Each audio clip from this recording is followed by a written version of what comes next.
Hello guys, good evening. কেমন আছো সবাই? আশা করছি সবাই ভালো আছো, আমিও ভালো আছি। তো আজকে এসছে আমার একটা মিশো থেকে একটা পার্সেল। তো অনেক দিন ধরেই আমি এই কুর্তিটাকে লাভ দিয়ে চুজ করে রেখেছিলাম।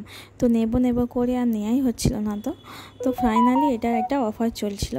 তো ভাবলাম চলো নিয়েই নিই, অফার চলছে যেহেতু, আর অনেক দিন ধরে পছন্দ করে দেখেছি, তো ভাবলাম চলো নিয়ে নিই। তো নিয়ে ফেললাম। তো চলো আজকে সেটা তোমাদের আনবক্সিং করে দেখাচ্ছি। এটা এসছে 3 দিন হচ্ছে, আজকে 4 দিনের মাথায় আমি 4 দিন না, 3 দিনের মাথায় আজকে এটাকে তোমাদের সামনে আনবক্সিং করে দেখাচ্ছি। খোলারই সময় পাইনি, যে কেন এটা খোলার সময় একটা ভিডিও করব, তো তার জন্য খুলতে পারছিলাম না। তো চলো ফাইনালি আজকে খুলেই নিলাম। তো এত সুন্দর এসছে কুর্তিটা, কি বলবো, দেখো ব্ল্যাক কালারের, আর এর সাথে স্ট্রেট প্যান্ট দিয়ে পরলে হেভি লাগবে। কুর্তিটা অনেকটাই লং আর খুব সুন্দর দেখো। আর এখন কি জানি ব্ল্যাক কালারের কুর্তিটা আমার খুব ভালো লাগে। তো চলো পরেই নিলাম ফাইনালি।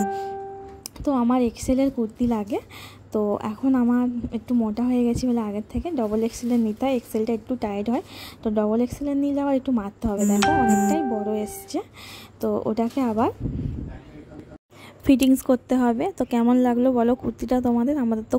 আমার তো খুব ভালো লেগেছে, কেন আমার ব্ল্যাক কালারটা এখন খুবই ভালো লাগে। আর যদি কুর্তিটার লিঙ্ক লাগে তো কমেন্ট বক্সে কমেন্ট করো। তো চলো বন্ধুরা, বাই।